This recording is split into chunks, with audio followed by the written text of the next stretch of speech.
Greetings, ladies and gentlemen, and welcome to this latest edition of Tales from Outer Space. I hope you enjoy. Not so different, after all, written by Scientific Theory. Edward was a nice boy. He had a bright blonde hair, chubby cheeks, and piercing blue eyes. He made his first friend when they poked his cheeks and said he looked funny. Growing up, he wanted nothing more than to relax on the farm and watch the robots work. He went his entire life without so much as a fistfight, at peace with the world and the people around him. Edward had never wanted to hurt anyone. Unfortunately, the universe didn't much care for what he wanted.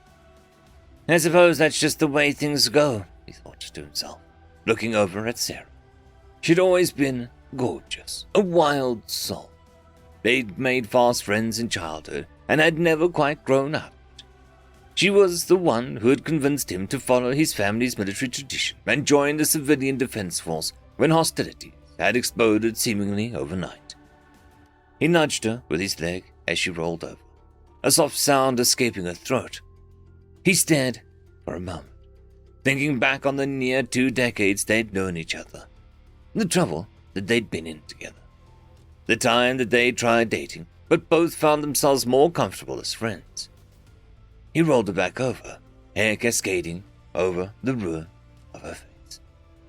Plasma pistol, he'd guessed, judging from the dead Arvine whose blade was still buried in her stomach. Not that a killer had fared any better. Her assault rifle had carved a bloody path all the way through it. Him? He wondered. Edward sat up, or rather, Edward tried to sit up. There was a particularly nasty laser wound that seemed to have lanced through his left kidney.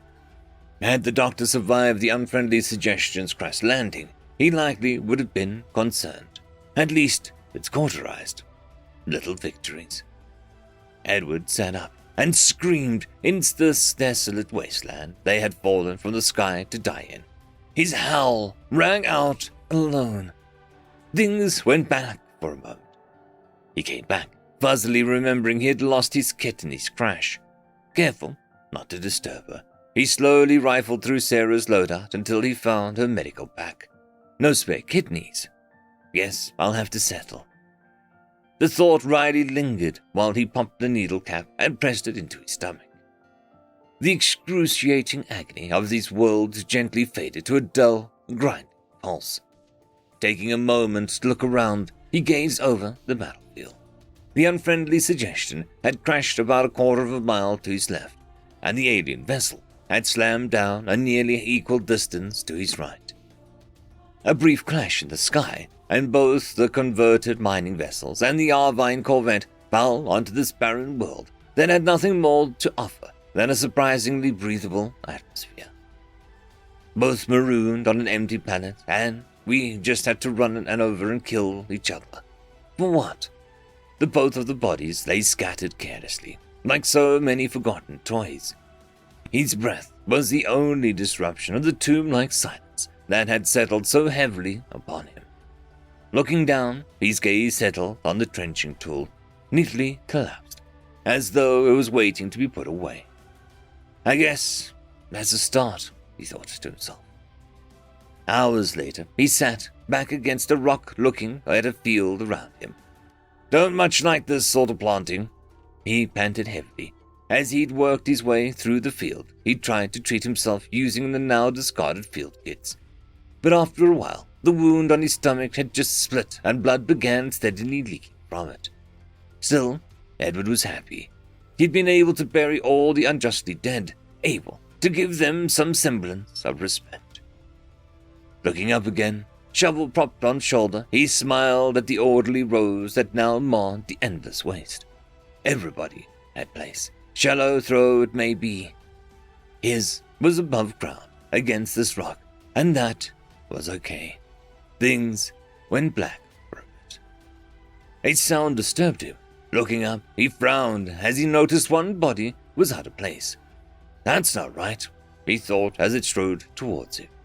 Edward's bright blonde hair was streaked with blood and dirt, the chubby cheeks white with blood loss. His once piercing blue eyes tried to focus through the haze. An Arvine. Hadn't he buried them all?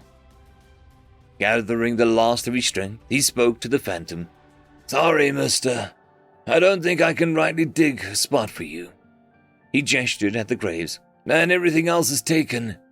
He paused and shuddered for a moment. "Guess you'll just have to grab a spot here." The phantom stared at him for a moment before looking out at the field.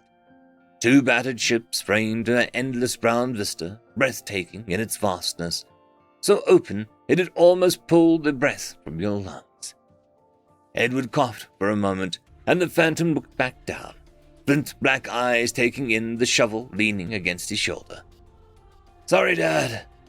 I don't think I'm coming home." With that last thought, Edward let go. The Arvine stared at his body, wispy blonde hair ruffled by the wind, soft smile on his lips. It looked back at the graves, unmarked and unnamed, only distinguished by either a human or an Arvine weapon laid at its feet. Unsure what to do, it took pictures of the scene and walked back to its ship to send a report. The distress beacon had claimed life in danger so recently, now only marked a grave. There was a place on a planet where a peace accord had been struck, despite the bitterness held by some. After the confused and disorganized fighting, it was widely celebrated. The two sides tentatively reached out, and finding each other so similar, grasping tightly, that they might never slip apart. A day to remember. A memorial was born. At this place on this planet, where the peace had finally been found, a monument was built. At first, it had confused many, for it was not grand or glorious, nor was there any clear connection between the species other than a human sculpted by Arvine hands. It was a simple stone statue of a young man with a shovel, leaning back against the large stone block. On closer examination, one could notice a poorly bandaged wound on his stomach and a faint smile on his face. In explanation, there was a small plaque next to him. "This is to remember the unnamed man who gazed upon the carelessness of death and willingly took up its weight. He was found on a forgotten planet in a little notice system, where he brought dignity and honor to the undignified war. This is to remember those uncounted souls that we buried in our folly.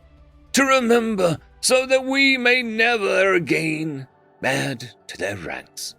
Those who bought peace for others and paid in blood. To recognize that we buried our brothers and sisters, our sons and daughters, together. For the dead whose war has ended, take a moment to remember their lives, spent with valor and distinction for a cause greater than themselves. Though gone, they live on in the world they've left behind. For the living whose wounds still bear down on them, rest for a moment with one who also understood, who knew what it was to carry a great weight. He may no longer be able to take another's burden, but perhaps he can still help lift it for a time. May we never again raise an arm in violence that doesn't carry justice in its fist." Later, a young woman would visit the memorial and recognize the contented expression from another time and another field. And through tears, another plaque was added to commemorate her once older brother, Edward T. Huxley. He would have been happy. He had never wanted to forget anyone either. End of story. Story number 2. Glorious, written by Ouijan Warrior. "You should have seen it," one of the bar patrons vocalized, gesturing with several forelimbs. "It was glorious!" "Well, up to a point." "The colors," another intoned after putting an empty vessel down. "The flapping banners in green and purple, the gleaming steel, the gore and blood," a voice from a corner interjected. "The gleaming steel," the second patron repeated. "The disciplined ranks of 10,000 soldiers bedecked with pink lace." "Glorious!" the first patron agreed. "Glorious and brave." Stupid and suicidal," the voice of the corner pointed out, ignored by the other patrons. Pink and violet, another patron hissed, all lined up in a geometrical perfection around the enemy stronghold. Magnificent! Not like their enemy, the first patron exclaimed, who were dressed to hide. And hide they did, aye, in the holes in the ground. Shameful, to hide where the 3D cruise of half the galaxy was streaming directly. And the general, the first patron stated after emptying another glass. The bravado, the courage, as he walked out in front of his army.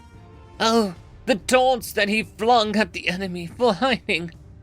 All legs spread wide, the hissing patron said, 4 ray guns in his hands as he challenged the enemy commander. I recall it vividly, the second patron added. He had positioned himself so the light caught him, just so the 3D cruise to capture the glorious detail. And then, the human in the corner said, as he stood up and tossed the glass on the floor, one of our boys put a bullet through both of his brains, and we dropped mortar rounds in the whole army, which the stream showed in glorious detail, I might add. The rest of the patrons watched as the human strolled out, everyone taking a step back to give the biped more space. The first patron accepted a new drink from the bar spot. It was glorious, he repeated, up to a point. End of story. I would quickly like to thank the T5 channel members and Patreons. Caspar Arnholtz, Cam Maxwell, Barky, Lord Azrakal, It's Difficult to Pronounce, Dragzoon WRE, Holly's Sister, Arcadian. Thank you very much.